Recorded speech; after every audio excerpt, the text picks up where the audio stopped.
Hello, I am Mahesh Chookolingo.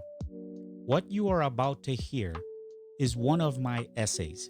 On this channel, that's what I'll be sharing is a variety of my opinions, just sharing a perspective, something that I've been sitting with, writing down and then turned into a conversation.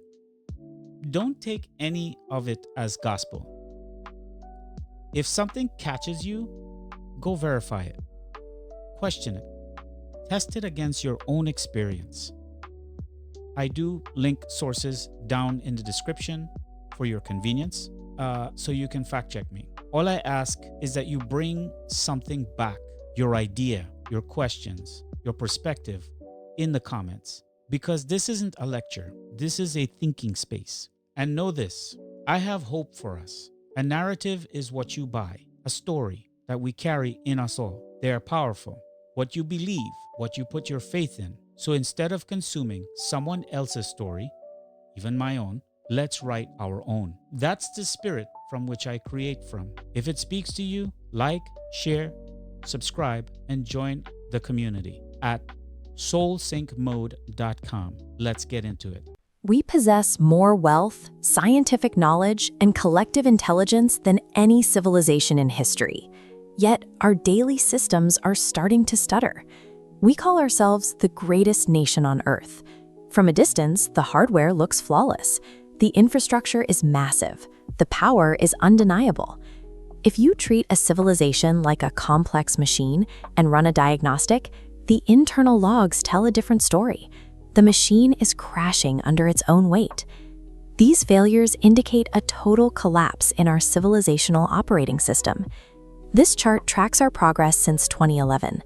In 14 years, the United States has dropped from the top 11 in global happiness to 24th, while hitting a new low on the Global Peace Index. The next generation is bearing the brunt of this decline. In 2022, American 15-year-olds recorded their lowest math score since testing began, placing them nearly 3 school years behind their peers in Singapore. We spend more per capita on healthcare than any nation on Earth, yet we carry an obesity rate of 43%. Our physical vitality is draining away, despite our material abundance. Institutional trust is evaporating. Our 2025 corruption perception score fell to its lowest point in 30 years, ranking us 29th globally, below Bhutan and the United Arab Emirates. Social connection is the next to go. Half of all adults now report chronic isolation, with 1 in 5 feeling lonely every single day. When educational focus, our physical health, and social trust decay in unison, the problem isn't the policy, it is the person. The data reveals a depletion of the collective consciousness required to maintain a complex society. I approach these problems as an infrastructure technician. I've spent my career in the field, repairing bank hardware, building networks, and integrating AI systems. Our physical systems, the dams, the power grids, the fiber optics, operate with incredible precision, yet the people tasked with managing them are increasingly distracted, reactive, and fragmented. Most of that fragmentation is driven by the attention economy. The platforms we use daily are engineered for one thing: engagement. They utilize algorithms explicitly designed to trigger outrage, induce fear, and run dopamine loops that hold your cognitive bandwidth hostage. We have outsourced our attention to these screens, creating a vacuum where spiritual grounding and contemplation used to live. In this environment, loneliness is a mathematical certainty. Heavy social media use is now linked to a 66% higher risk of depression. Among teenagers, spending 5 hours a day on a screen makes them nearly 3 times more likely to develop clinical symptoms. We possess infinite information, but we lack the internal wisdom to process it. My own system crashed a few years ago. I was grinding through grueling field tech routes, trying to maintain enterprise networks while my personal life was falling apart. I realized that successfully fixing an external network is meaningless if your own emotional and spiritual systems are failing. I had to stop and run a full audit on myself. I chose to reboot my internal operating system from the ground up. Rebuilding required discipline. I began practicing meditation and studying the ancient Vedic traditions that have explored the science of consciousness for thousands of years.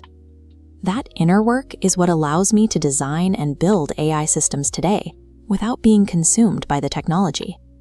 If a single person can upgrade their own consciousness to handle the technological load of the 21st century, a civilization can do the same. The individual patch is straightforward. Audit your information diet, move your body, and prioritize daily stillness.